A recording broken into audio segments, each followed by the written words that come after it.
Olá, sejam bem-vindos a mais um episódio do Newscast Podcast, a sua fonte definitiva de notícias e informação relacionadas a jornalismo, inteligência artificial e novas tecnologias.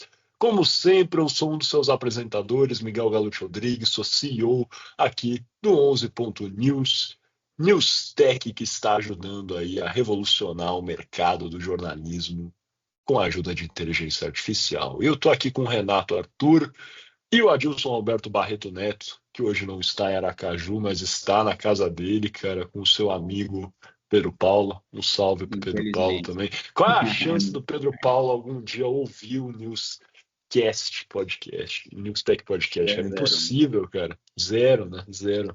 Mas, enfim, estamos todo mundo aqui muito animado para esse nosso episódio hoje. A gente está ainda, vamos dizer, na ressaca do ano novo, fazendo episódios aí sobre previsões e análises envolvendo o ano em si. E hoje a gente trouxe um reporte muito interessante, com a sugestão do Renato Arthur, do Reuters Institute, da Universidade de Oxford, no Reino Unido. E esse reporte é publicado anualmente e ele é uma espécie de Bíblia, Torá, Alcorão aí, das informações do mercado do jornalismo, né? Ele é em inglês, então vale muito a pena baixar, ler também com cuidado, pessoal.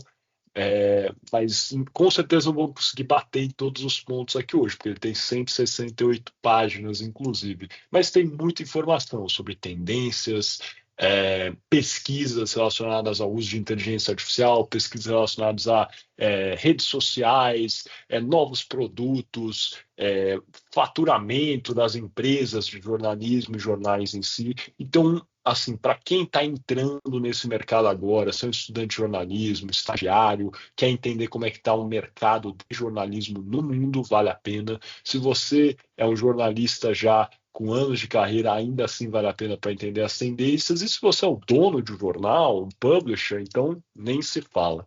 Não é mesmo, Renato? Por que você sugeriu esse reporte para a gente conversar sobre ele hoje, cara?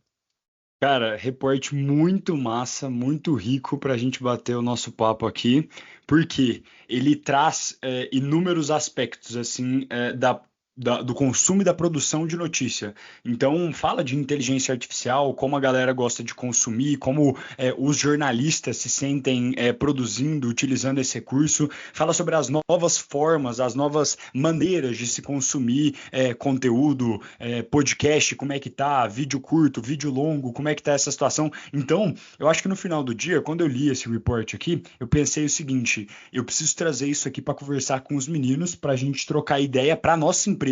E aí, cara, o pensamento consequente, né, logo depois, foi, cara, a gente pode levar muito bem algumas dessas discussões para trocar uma ideia juntos ali no Newstech Podcast, e onde a gente vai poder trazer aí uma visão tanto do ponto de vista de tecnologia das coisas que estão acontecendo, tanto também do ponto de vista do mercado, né, de notícias e de jornalismo de uma maneira ampla, que a gente está, cara, com bastante contato, conversando com muita gente. Então, acho que vai ser uma fonte de insights interessantes também. E para o pessoal que escuta a gente, jornalistas, donos de jornal e tudo mais, acho que pode ser também algo bem rico, assim, para a gente sair só do mundo de IA e jornalismo que se integram e conversar também de jornalismo propriamente dito, das tendências que ele tem, incluindo, claro, a inteligência artificial e a tecnologia de uma forma geral, né? Muito bom. Muito bom, cara. Adilson, já assume aí, cara. Boa. Eu acho também outro ponto, né, que eu até fazendo uma ponte aí com o que o Renato trouxe, sobre como veio a ideia, né, de trazer esse estudo como pauta aqui do nosso podcast. A gente achou esse estudo tão relevante, né, tão bacana, que todo mundo na empresa leu, inclusive nós nos reunimos hoje mais cedo, né, e aí cada um trouxe aí suas percepções, insights, né, o que é que tinha ali, o que é que afetava cada área da empresa. Então foi muito bacana porque de fato é um material rico. Então fica aí também como posso dizer, a deixa, né, para você jornalista, você dono de jornal, levar esse assunto, né, para dentro da redação, porque eu acho que cada um, né, o que eu notei hoje na nossa reunião é que cada um teve uma visão diferente sobre o mesmo estudo, né, sobre os mesmos dados, sobre a mesma pesquisa. Então isso é bem bacana, né, está sempre aí alinhado às tendências, alinhado com o que tem de mais novo no mercado, até para que o jornal, né, possa performar melhor, para que o jornalista tenha mais qualidade de vida. Então, assim, fica aí também uma dica super bacana.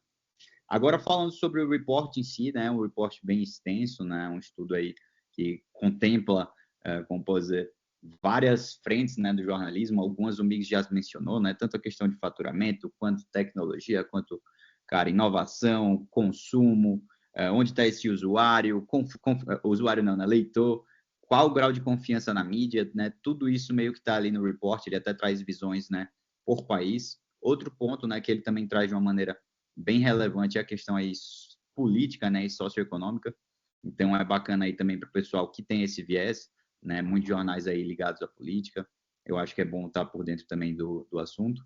Mas agora trazendo a minha visão, tá? O Renato até falou que, cara, é bacana que a gente consegue não só falar de inteligência artificial, mas de tendências, né, no geral. Exato. E uma das tendências que me pegou, né, na verdade era algo que eu já esperava e foi bem legal ver lá porque se confirma, é a questão, né, do consumo de notícias em plataformas alternativas, né, plataformas que não sejam ali o portal, o website daqueles publishers, daqueles veículos de mídia, né? E o que eu fiquei mais, como posso dizer, mais impressionado, na verdade, foi com o aumento de duas redes sociais, porque assim, eu acho que Facebook, Instagram, YouTube, meio que não é novidade para ninguém, né? O que eu fiquei impressionado foi com a quantidade de pessoas que consomem notícias via WhatsApp, né?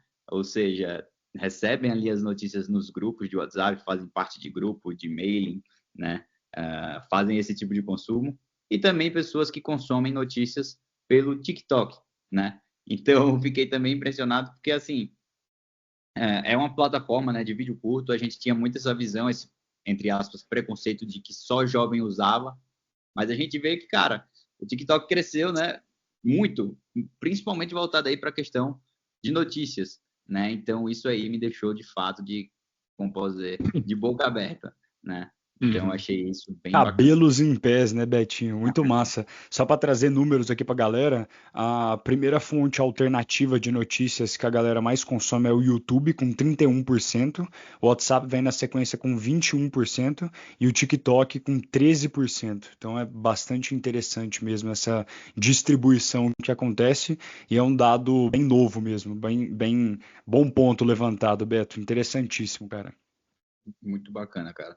Assim, porque a gente vê, né, cara, essa questão do consumo de notícias, a gente já nota, né, que muda de formato. Mas eu confesso que o WhatsApp e o TikTok, de fato, me pegaram aí de surpresa. Exato. Então, uma coisa legal, assim, para a galera que escuta a gente, seja um dono de jornal ou uma pessoa que trabalha, né, que é um jornalista, cara, esse tipo de conteúdo de roteirização, por exemplo, de vídeos no YouTube, sejam eles vídeos mais curtinhos ou vídeos mais longos, conseguir entender qual a melhor forma de disseminar ou trazer as suas notícias por meio do WhatsApp, ou até construir roteiros virais de TikTok e tudo mais, mas que sejam ainda com o tom necessário do jornalismo, são atividades que com certeza dentro do meio vão ser daqui para frente bem valorizadas, né? Se você é estagiário, se você já é jornalista, se você já está dentro de um jornal e toma decisões estratégicas, esses números aqui eles são muito importantes e eles fazem uma análise do mundo todo, né? Então cara, fundamental a gente ter essa percepção. Exato. Com certeza. Eu acho que, assim, esse reporte é muito interessante enfim, diversos motivos, né, pessoal? Eu acho que tem uma parte que eu gostei bastante, é logo no início, quando faz umas análises sobre públicos de países diferentes, né? Lógico, a gente vai tratar do Brasil, aqui eu acho majoritariamente, e esse reporte fala bastante do Brasil também, pessoal. O Brasil é um mercado importantíssimo, como a gente sabe, do ponto de vista de redes sociais, mas também do consumo de notícias, né? Então a gente tem uma população muito grande, então nesse reporte aqui a gente aparece diversas vezes, igual vocês vão ver. Tem uma informação que eu achei bacana e até interessante do público brasileiro, que é um gráfico que está relacionado ali ao consumo de notícias no YouTube, já que a gente está tratando dessa área, pessoal, no qual foi perguntado essencialmente para os respondentes de uma pesquisa como vocês consomem as suas notícias no YouTube, né? De onde vêm essas fontes aí de consumo de notícias? 34% falaram que consomem essas notícias aí de veículos de notícias tradicionais, né? Mainstream media. 42% colocaram ali informações de veículos alternativos ou menores, mais nichados, então 42%, e eu vou voltar nesse número em um segundo. 20% colocaram aí políticos e ativistas políticos, 45%, e esse número é interessante também, de influencers e personalidades, 35% números publicados por, né, usuários aí comuns do YouTube, e 6 não souberam responder. Esses dois números são muito relevantes. Em primeiro lugar, eu acho que fontes alternativas de notícias demonstram ali o crescimento de nicho, efetivamente, de noticiários no Brasil e no mundo.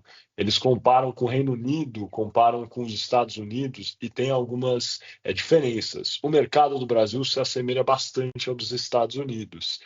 Principalmente no que diz respeito aí ao interesse por notícias de influencers e de fontes alternativas. Agora, no Reino Unido, quem vence são as fontes alternativas empatadas com as fontes mais tradicionais de notícias britânicas. Então é interessante ver também um perfil e a diferença do perfil no consumo ali de notícias e o hábito de consumo de notícias, né, nesses países diferentes. Mas no Brasil a gente vê que esse nicho, cara, ter ali uma linha clara, efetivamente, de fazer vídeos, acaba fazendo a diferença, sendo por tópico, ou até de forma muito nítida, assim, é um pouco do que eles trazem aqui, trazer vídeos efetivamente investigativos ou opinativos, né? Isso é uma coisa que cresce muito também aí no YouTube.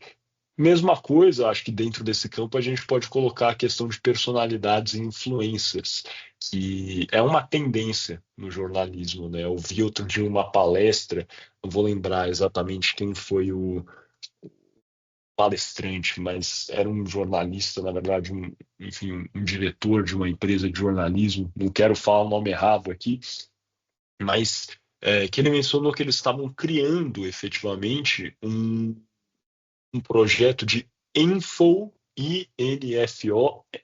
answers, influencers, que era uma espécie de, enfim, forma de entrar nesse mercado de influencers e trazer aí realmente atenção a notícias publicadas pelo veículo de notícias. Isso é algo que eu acho que, de certa forma, pode se tornar uma tendência, assim, até pensando assim, de forma um pouco mais prática.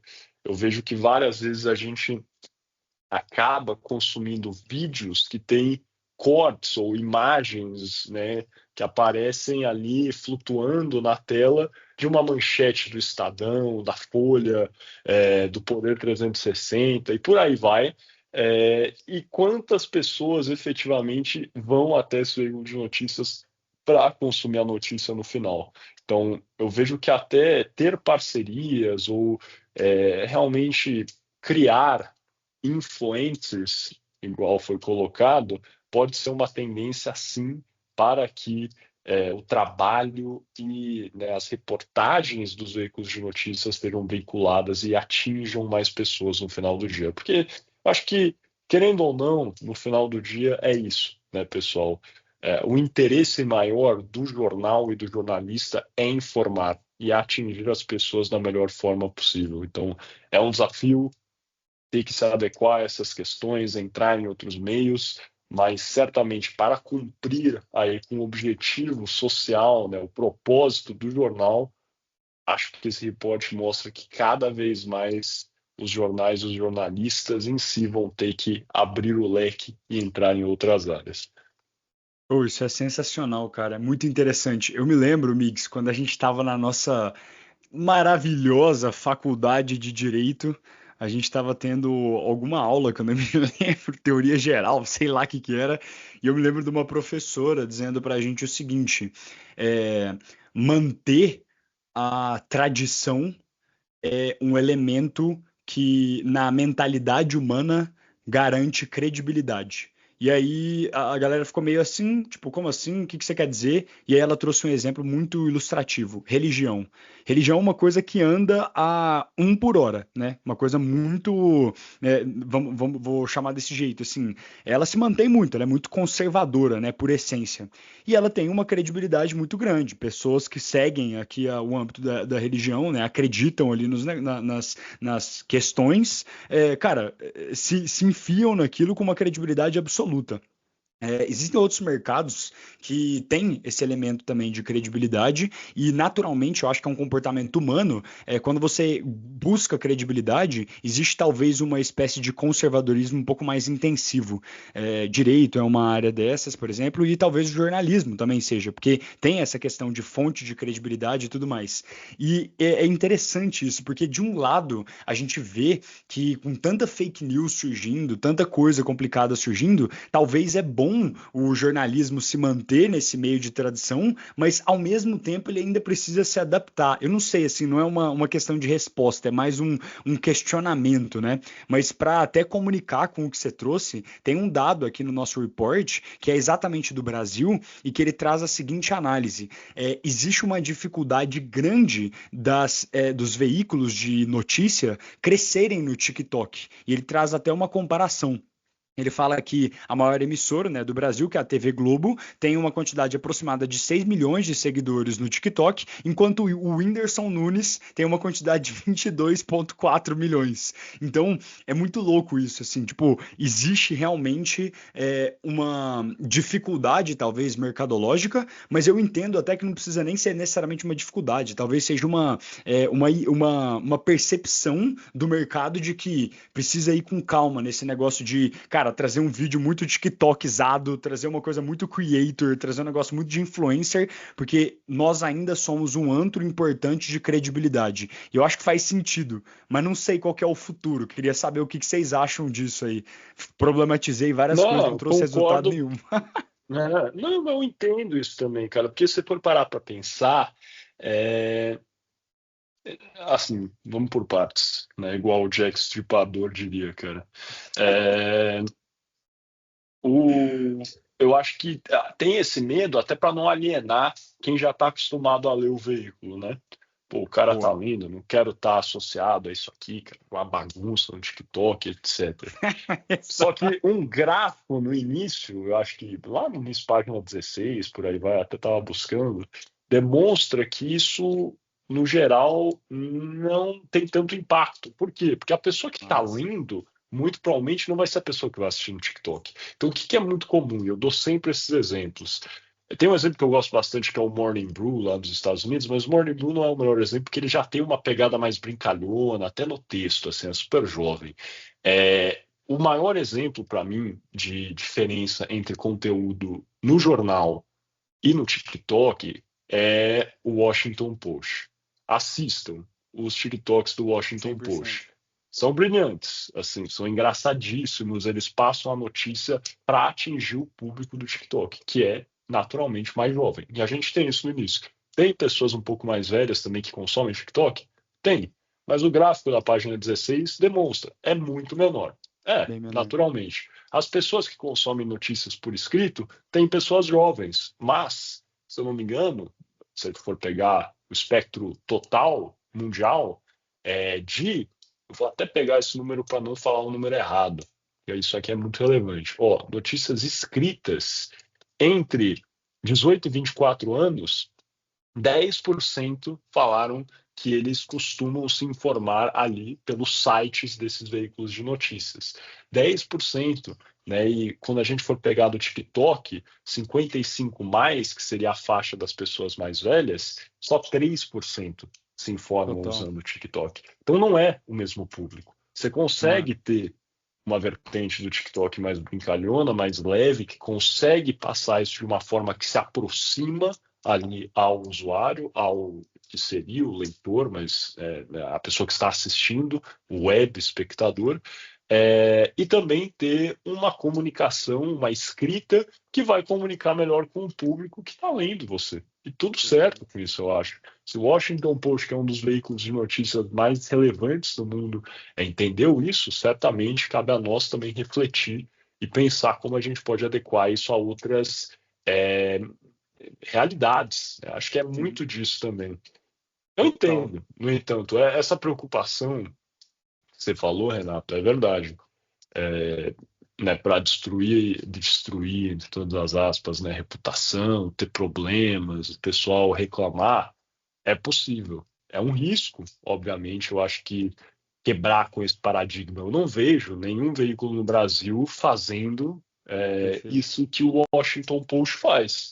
Mas é uma oportunidade, talvez, Oportunidade, né? sem dúvida. E Inclusive, outra, pode manda ver, falar. manda ver. Não, inclusive, e daí eu acho que a gente tem que começar a puxar para a inteligência artificial, formas que Exato. IA e novas tecnologias podem ajudar a chegar lá, né, cara? Mas vai lá. Exatamente. Eu ia falar exatamente a mesma coisa. É isso, assim, acho que o resumo dessa nossa troca de ideia aqui agora foi multicanalidade, e isso é uma coisa que o mercado de conteúdo já entendeu, tem que ser intencional. Ou seja, você vai fazer um vídeo, por exemplo, para jogar, cara, no seu website, esse vídeo não é a mesma coisa necessariamente que vai atingir a galera do TikTok, que vai atingir a galera do Instagram, tananã.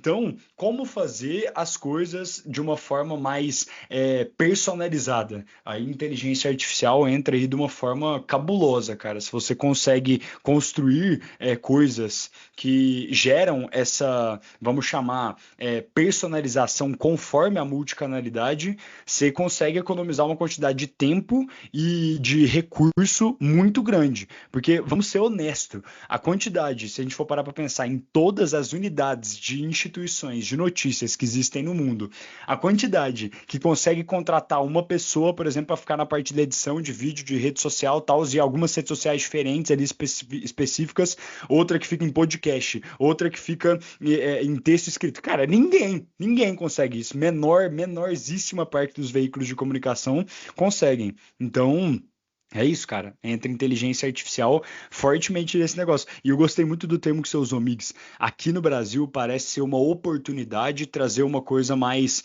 TikTokizada, um negócio mais Gen Z, assim.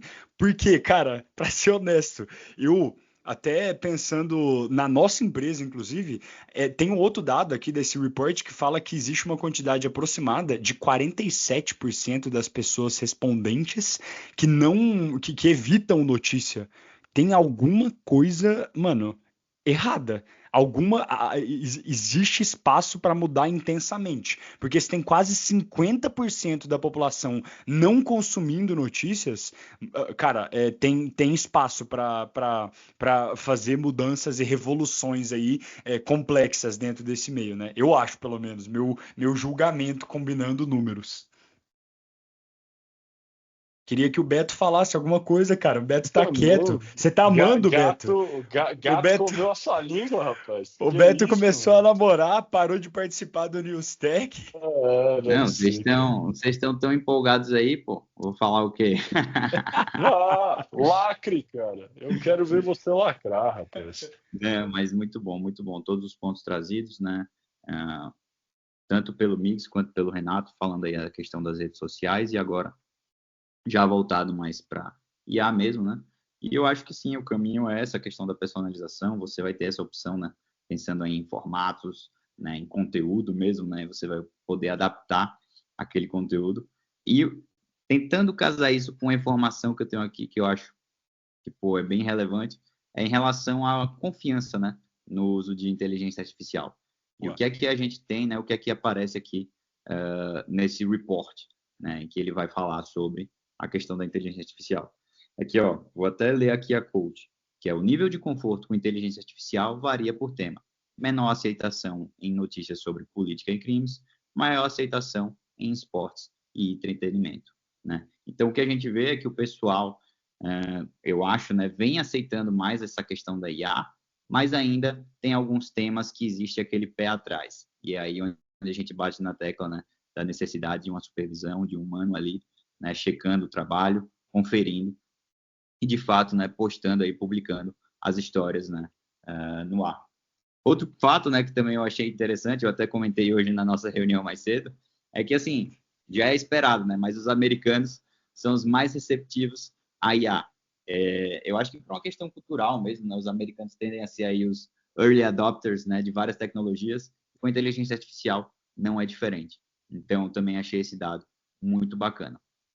E outra questão também, né, já voltando aí para a questão do conteúdo, né, é que em alguns países, eu acho que são 28 países, o público se sente completamente desconfortável com conteúdo criado por IA, mesmo quando há supervisão humana.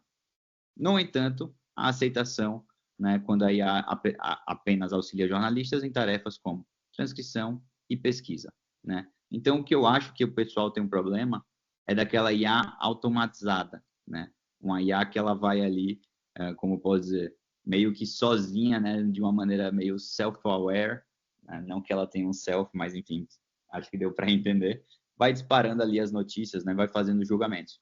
Mas quando a IA ela é usada, né, como um braço do jornalista, como a gente brinca aqui no 11, como um estagiário do jornalista, ela é vista com bons olhos, né? Então eu acho que é essa parte que a gente tem que focar, e focar muito, né, na questão que o Mix trouxe, né, que o Mix e o Renato trouxeram. Cara, vamos usar para adaptar formatos, vamos usar para gerar, né, conteúdo de outras plataformas, vamos usar também para otimizar, né, produção.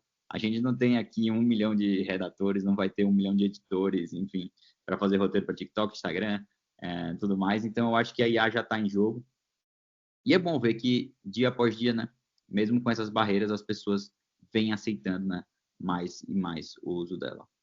100%. E tem um outro dado que complementa muito isso tudo que você trouxe, Roberto, que até, inclusive, talvez traga um pouco mais de clareza do porquê que os Estados Unidos é tão early adopter assim.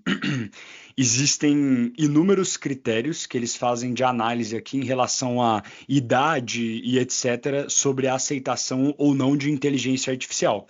Tem dados aqui que mostram que varia de acordo com, né, o país que você está, de acordo com a idade que aquela pessoa que está consumindo a notícia tem, e etc. Mas um dos elementos que mostra uma mudança mais abrupta, que é uma mudança que se categoriza em dobro, né, o dobro de um ou outro, é o quanto a audiência conhece sobre inteligência artificial. Então, o que eu quero dizer quanto mais o usuário conhece sobre A, mais ele confia na inteligência artificial. E aqui a gente tem uma quantidade de pessoas que conhecem menos e o dobro dessas pessoas que conhecem mais confiam, sabe? Então, é uma coisa muito interessante a gente parar para pensar também que talvez um dos elementos mais influentes para confiar ou não, gostar ou não do uso de inteligência artificial na produção de notícias não é idade, não é demografia, não é nada desses elementos tradicionais. É o quanto a pessoa conhece do funcionamento de inteligência artificial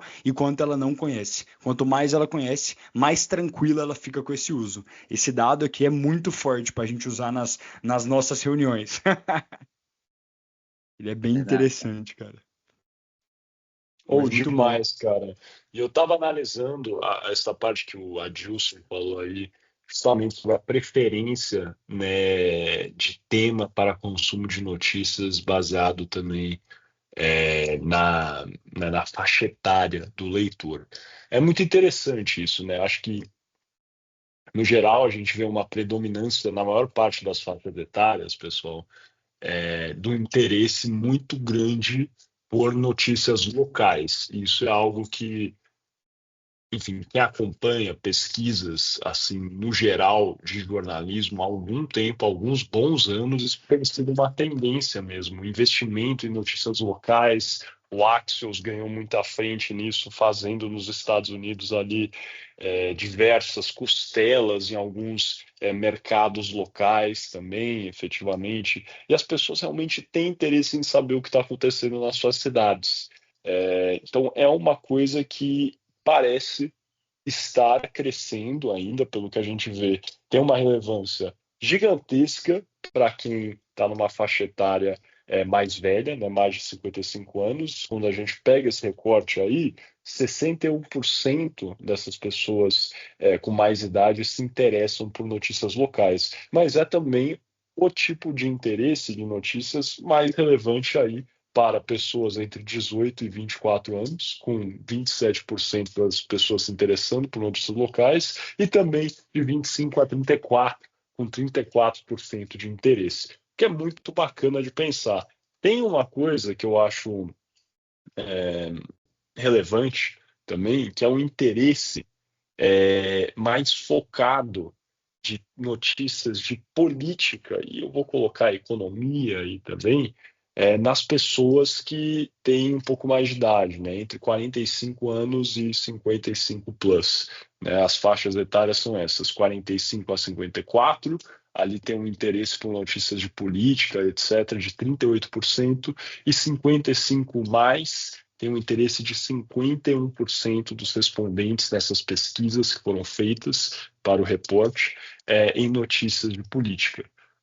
Para os jovens que foram entrevistados, notícias de política nem aparece, está abaixo do top 5 aqui de interesse. Eu fiquei quebrando a cabeça, raciocinando por que isso poderia acontecer. A gente está num momento tão politizado, né, no mundo, essencialmente nos últimos anos. Eu acho que está muito relacionado também à queda, aliás, não muito relacionado, acho que é um motivo também da queda de interesse de algumas pessoas por notícias, porque tem uma parte desse reporte que eles trazem afirmações quanto a isso, né? Desde 2019, tem pessoas que estão, enfim, sentindo que elas estão sendo bombardeadas por notícia, querem evitar a leitura de notícias efetivamente, porque eles sentem nessa questão de seriedade, não conseguem consumir esse tipo de conteúdo, etc.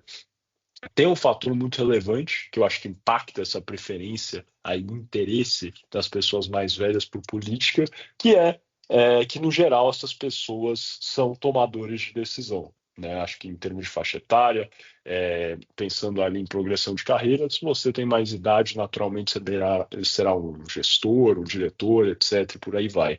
Mas também, e pensando sobre isso outro dia, eu acho que, no geral, a mídia tradicional, se a gente for pensar na grande mídia, então até no Brasil, para aproximar um pouco, pessoal, Folha, Globo, Estadão, o que sai na primeira página desses jornais?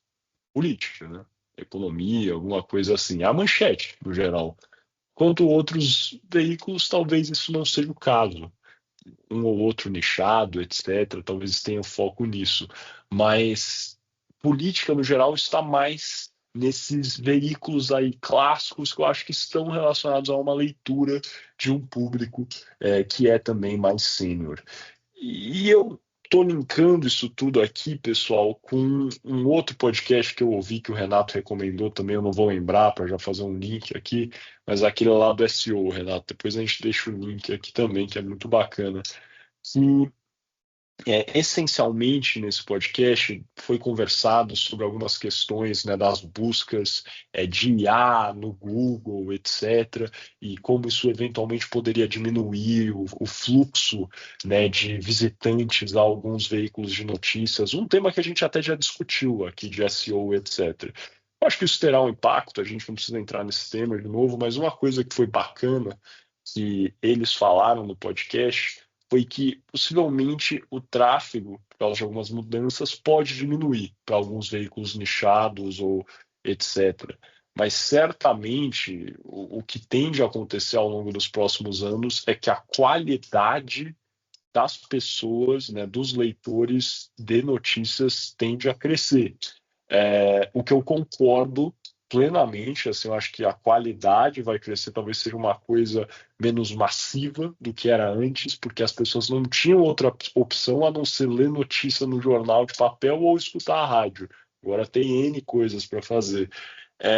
Eu acho que tende a cair um pouco mais, mas a qualidade só vem a crescer.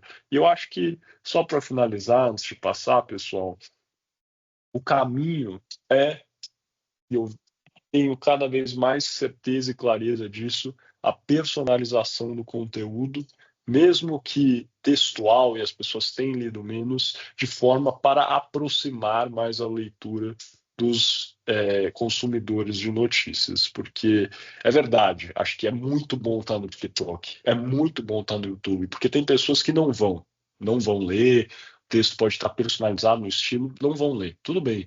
mas é muito mais provável que as pessoas leiam um texto personalizado da forma que deveria ser escrito para ela do que um texto padrão que foi feito para todo mundo e é o mesmo estilo de jornalismo que a gente faz há centenas de anos. Então, isso é o ponto número 1. E o ponto número 2, só para finalizar aqui, é que a grande diferença entre um jornal ter uma audiência brilhante no TikTok e uma audiência brilhante no seu site é que a audiência no site é 100% do veículo de notícias. A do TikTok é dividida com inúmeras outras coisas. A gente sabe que tem formas de monetizar dentro dessas outras redes sociais, mas não é a mesma coisa. Aquilo é propriedade, né? A propriedade do jornal é o site. No TikTok não é necessariamente a propriedade. E é isso, galera. Muito bom, Migs. Sensacional, cara. Eu ia trazer isso. A gente até conversou hoje sobre isso, né? A importância que existe, porque a gente veio falando aqui desde o começo do episódio, a importância da multicanalidade, focar também no TikTok, tem oportunidade e tudo mais, sei lá o quê. Do ponto de vista financeiro, ainda, eu acredito nisso, e acho que pelo que você trouxe aqui é o que você também acredita, ainda o TikTok e todas essas outras fontes de notícias são interessantes para você contribuir para a construção de uma comunidade do seu jornal. E aí, no final do dia, essas pessoas que são uma comunidade do seu jornal vão, cara, comprar um produto que você tem, por exemplo, ou vão entrar no seu site com constância para consumir o seu conteúdo, porque é ali que você vai ganhar dinheiro. Então, não é no TikTok o veículo de notícia, no Instagram ou no YouTube que ele vai ganhar um dinheiro verdadeiro em geral, né? A menos que seja um modelo de negócios muito diferente. Mas, cara, é na própria rede, é no próprio site. E uma coisa que eu acho que é muito massa também a gente mencionar é que as redes sociais já estão pegando uma visão que, cara, era um medo do jornal antigamente. O jornal que ele se debruçou muito sobre o TikTok, muito sobre o YouTube, muito sobre o X, por exemplo, ele está numa situação um pouco mais complicada. Por quê? Aconteceu uma estratégia, e isso aqui está estabelecido no report, das redes sociais, pelo fato de que muitas redes sociais começaram a surgir, né, cara, diminuir a entrega do tráfego orgânico para o seu site. Ou seja, o que aconteceu aqui? Teve uma redução de 48% de tráfego orgânico advindo do Facebook para websites de publishers e uma redução de 27% no caso do X. Ou seja, antes você pegava o X, pegava o YouTube, pegava, por exemplo, o Facebook para colocar o link da sua matéria, para a sua matéria ser direcionada e tudo mais. Agora os caras já estão boicotando isso, entendeu? Ou seja, ainda é necessário que você tenha um website, que você tenha as suas notícias escritas de qualidade, bom, mantendo a sua comunidade ali, porque é ali que você vai ganhar dinheiro, e se você for ficar dependendo de rede social para te mandar tráfego orgânico, você já viu aqui o que vai acontecer. Redução de 48% do tráfego orgânico do Facebook e de 27% no caso do X. É muito a redução, sabe? Então, cara, é isso, assim, é muito importante também manter a sua comunidade dentro da sua casa, fazendo o seu conteúdo escrito. 11 Jai, não tem jeito. Para terminar com o jabá daquele formato. E eu acho que é como o Miguel falou, né, cara? O leitor está ficando cada vez mais qualificado. E, consequentemente, né, o leitor mais qualificado é um leitor mais exigente, né? Então, essas exigências e demandas que vão aparecer também são oportunidades, né? São oportunidades por serviços ali que você vai conseguir cobrar, como já foi bem mencionado aqui, a questão da personalização, uma assinatura especial, algum conteúdo, né, mais voltado ali para os interesses, né, daquele leitor, e de fato isso vai acontecer, né, essa monetização vai acontecer dentro do site, então é importante ter isso em mente. Eu acho que foi um ponto muito bem levantado aí pelo Renato e pelo Miguel. Excelente, Beto, muito bom, cara. Mais algum highlight, galera? Não tenho mais nenhum que eu gostaria de mencionar. Acho que fluiu bem o episódio, não sei. Quer falar mais alguma coisa, rapaz, Renato? Não, cara, acho que conseguimos cobrir aqui tudo. Eu gostaria de, se o Beto não tiver nada para dizer, que ele fizesse a poesia final que ele prometeu pra gente. Ele prometeu, pô. Ele falou pra mim antes do episódio que ia ser uma poesia pra digníssima dele, inclusive. Né? No repente. Não, pra ela eu faço. Ele falou que ia tocar. Né? É isso. Ia tocar November Rain na sanfona, cara. Ele falou. Falou que eu vi. Não, eu não prometi nada, nunca, como eu posso dizer, fiz promessas nesse podcast. Podem voltar aí nos episódios antigos. Eu não me comprometo. Tô agindo já que nem jornalista, tá vendo? Não tô me... Como eu tô esguio aqui. Muito bom. Muito bom, muito bom. Jinx. Ih, não pode mais falar, rapaz. Foi totalmente fora de foi tempo. Foi totalmente na mesma hora, velho. Vocês vão ouvir aí o podcast, daí vocês veem se foi na mesma hora ou não. Mas, enfim, é isso, galera. Muito obrigado aí a todos vocês pela audiência de sempre. Vocês curtiram o episódio, cara? Compartilhem com os amigos aí, inimigos, colegas de sala e aquele chato lá do estágio também. Você sabe quem eu tô falando. Para mim sempre foi o Renato. E, enfim, leiam o report também, é legal, pessoal. Ele está disponível de graça. Tudo muito bem feito, com pesquisa de muita qualidade. E vale a pena ler, compartilhar, porque quando o trabalho é bem feito, a gente tem que dar uma força. Então, esse trabalho aí do Reuters Institute da Oxford, que ele inclui na Universidade, muito massa. E por fim, agradeço aí pela audiência, conto com vocês, pessoal, e até a próxima. Um abraço, turma. Abração, pessoal.